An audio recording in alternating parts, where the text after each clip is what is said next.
Howdy ho, Andrew, aka Kelf here, aka Shadowson here. Welcome to the Onion Buns and welcome to another episode of Tales of Neverwinter Nights. So we're continuing on with the writings by Mauvrelin. Thus far, we have seen Mauvrelin serving Loth and then serving in Ilharis as an underling, as a priestess, growing into her position. And that's where the first two episodes have left us. So yeah, without any more ado, let's get on to episode 3, Origins by Mauvrelin. The newest Yathrin de Relantar sank into her chair with a heavy sigh, thinking back on all that led her here. Closing her eyes momentarily, she remembered her dream of Loth, seeing in her mind the immense power of the goddess once again.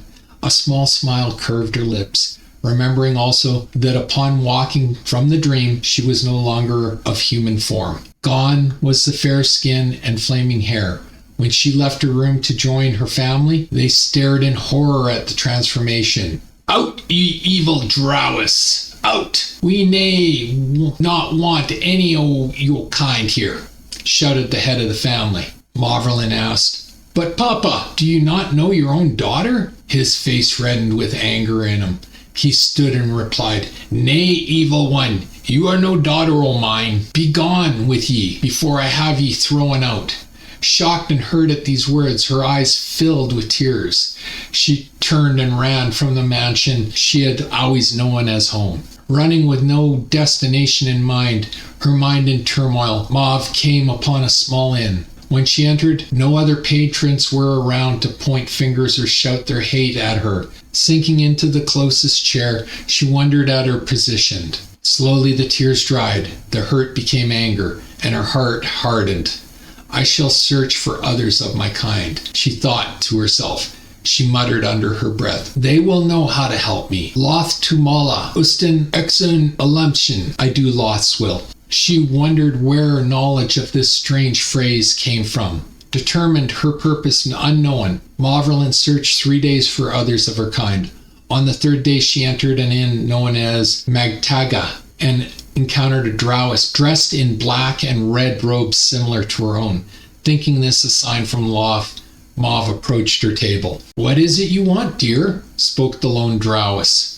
Mauvrelin, impressed by her stature, knew she should show her the utmost respect. Bowing deeply, Mauve spoke meekly. "I seek others who are devoted to the honored spider god Loth." The Drowis bid Mauvrelin to take a seat at the table and questioned her extensively. Just then another Drowis entered the inn, also dressed in the same colors. She approached the table and bowed in greeting to the older Drowis. "Venula Hilhar, I greet you, mother." The Drowis spoke quietly. The other Drow female turned to Mauvrelin and said, "This is the Yathrin priestess Erelana, the Drago Delharelid Relathar, second daughter of House Relathar. If I am not near, you may call upon her to help you." Knowing what Erelana was thinking, the matron looked at her daughter sternly and said, "You will find time to help the mistress Mauvrelin and still have time for your own studies. I know you will not disappoint me." In the end, it was Mala Ilharis, honored matron, Jazra Dark de Relanthar, who took her in, and her daughter, the Yathrin Erelana, who taught her the Drow ways. Still, somewhat in this new incarnation, Mauvrelин's emotions still churned from her human origins. Cautiously calling upon Loth's guidance and conducting her devotions with religious fear, she hoped to eliminate the last dregs of her human heritage. Studies and training took up most of her days, and she gained mastery of the arcane and spiritual, learning to control and ignore the treacherous human emotions. Now she was ready for training in the arts of war, the art of combat. Having heard of the Vileg of Jabuk, master assassin, and his skill in the art, Mauve challenged him to spar with her. "I wish to test my skills, Relathar. Escort me to the training area, if you are not too busy, that is." Nodding, the assassin simply replied, "As you wish, mistress." Quickly reaching the arena where all new warriors were taught, they both prepared for the session. Protective magic went up, weapons were readied. Mauvrelin watched as Relathar started circling, Not sure what to expect, she kept her eyes on this cunning male. He moved with grace and style, weapons seeming an extension of his body, as he darted and circled, only testing her defenses. She grew angry and summoned a spell to her lips. Clouds of green smoke engulfed the male, causing him to cough and grasp, eyes watering from the choking fumes. He quickly leapt away, seeking fresh air. Trying to clear his sight, he could only strain his ears for the whereabouts of the young mistress. Ah, there she was, already starting another spell. Too late. Magical energy surrounded him, holding him fast. I have defeated you, assassin, she gloated. After her session with Relithar, Marvelyn searched for another to spar with. Casting about her mind, she thought and found another she had heard of yet had not met. Sending a mental command, she waited at the inn. Summoned to the inn, Brave Flame dropped to one knee in respect before the mistress Marvelyn. Her keen eyes examined him closely as he walked slowly around his unmoving form. With a wicked smile, she spoke. I have defeated Relgla Jabuk Relithar in combat, yet I seek a greater challenge. I believe you would be a worthy fight. Thank you, Yathrin, Grey replied politely, while he remained at her feet. Eyes lowered, he waited. Pleased at hearing the title not yet earned, she continued, If you have no immediate business for your matron, we will spar now. You may stand and prepare yourself for battle. Mauve spoke with confidence, watching while the male stood slowly and bowed. Together they traveled swiftly to their destination and then prepared for the fight. As Grey Flame entered the arena, he heard the sounds of the female's prayer to the Povlor Shuris Loth Tumala. Concentrating for a moment, the male summoned a shimmering globe of energy, calling for protection against magic of the young mistress. Stepping within the corridor and gliding gleefully towards the male, Marvelyn also cast protective magic that flared brightly for a moment against the dimness. Stepping next to Grey, she drew a foul-smelling cloud and thrust it upon him. Coughing and choking, the male retreated till he caught his breath once more. The spell came in earnest then, as each cast hold after hold, seeking to entrap their opponent. Grey Flame began a relentless attack, dancing within range of Marvelyn, touching her lightly and then releasing the magic. With a cry of anger, she retaliated, but for some reason the effects of her spell were not as powerful.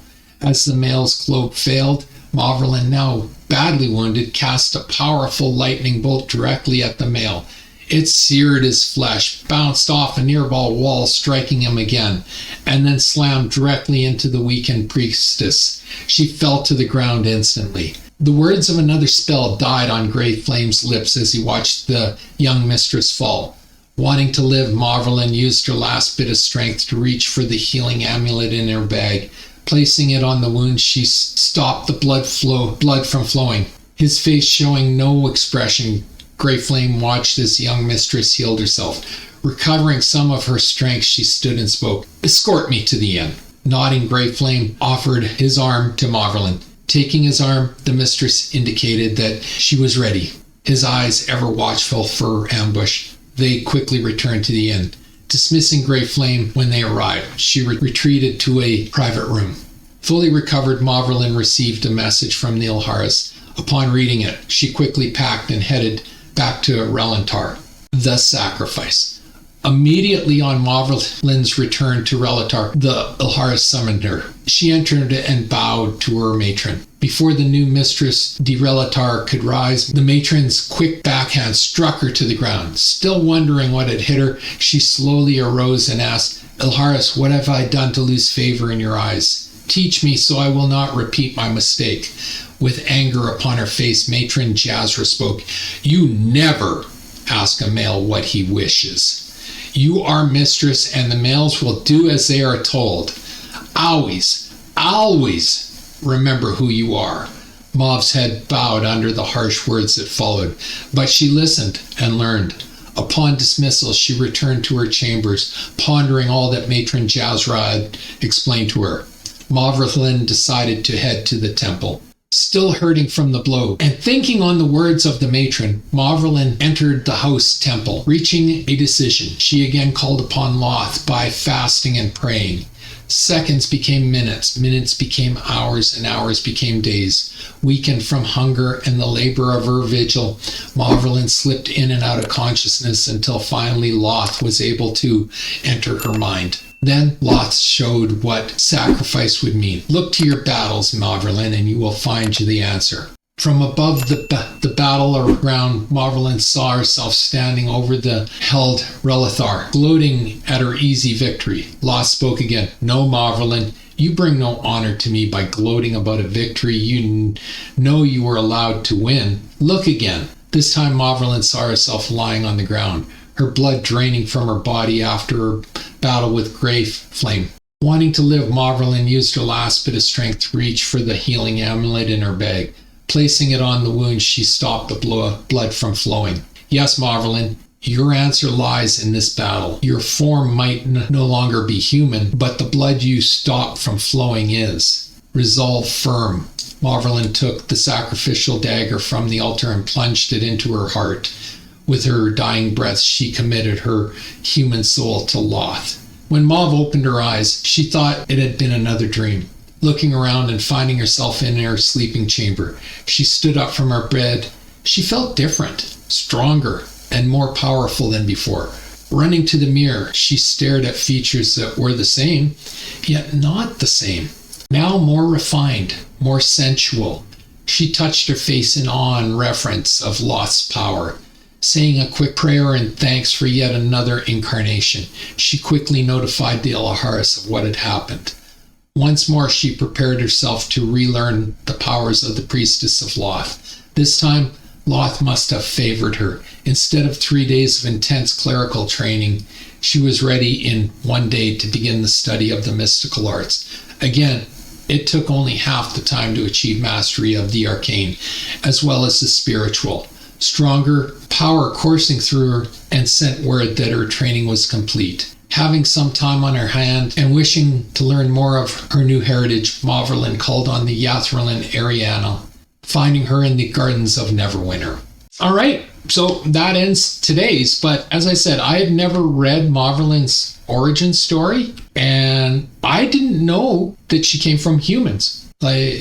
She never mentioned it to me, and I mean, reading it makes sense that she would never mention it to a lowly male in her house. But it's an interesting read. I got to admit, it's an interesting read. And she crafted quite the interesting little story there. Now, the other thing that stood out to me is you can see how she's incorporating Neverwinter Nights gameplay into her story. And I love that. I absolutely love that. Her talking about the lightning bolt, that situation that she described is, well, honestly, it's every newbie that casts a lightning bolt in Neverwinter in a PvP match. Because she's right, lightning bolts, they bounce. So, like, you're here, and you're targeting here, so you're going direct line. And you hit with the lightning bolt, and it goes through. And then if there's a wall behind, and you're not casting at an angle, but you're going straight, it will hit the wall and bounce back, and it will hit this figure again. So with one lightning bolt, you can hit it twice. And if they don't save, that pretty much kills them. But every noob in PvP in Neverwinter Nights on AOL, they didn't understand that where you are, it comes through again, and it's still got a distance to travel. It's got a predetermined amount of distance. So if you're too close, it's going to come back and go through you. And that's what Maverlin describes, is she did not judge the distance, and she lightning bolt through, off the wall, back through, and then it went through her, doing damage and dropping her. And not in Drowse, I love PvP in Neverwinter Nights. And I was one of the, I forget what my rank was, but I was in the top 10 for a while there. And then in the ladder that you weren't allowed to use any magical items, I was actually top 2. And in my other guild, Core, Crusaders of the Realm, I actually trained our guild members on how to PvP. They had a title called the Royal Knight, and I would train. And so when I read that, I started laughing because I can't tell you how many times I saw somebody new in a training session. They do their lightning bolt, it bounces, it comes back, and they're too close and they kill themselves. It's like, I swear to God, I think every single newbie in Neverwinter Nights on AOL did that at least once, maybe more. So I give Mauve huge credit for putting that into her story. People that didn't play the game, they wouldn't recognize that. But for those of us that did play the game, I applaud hugely for her adding that into her story.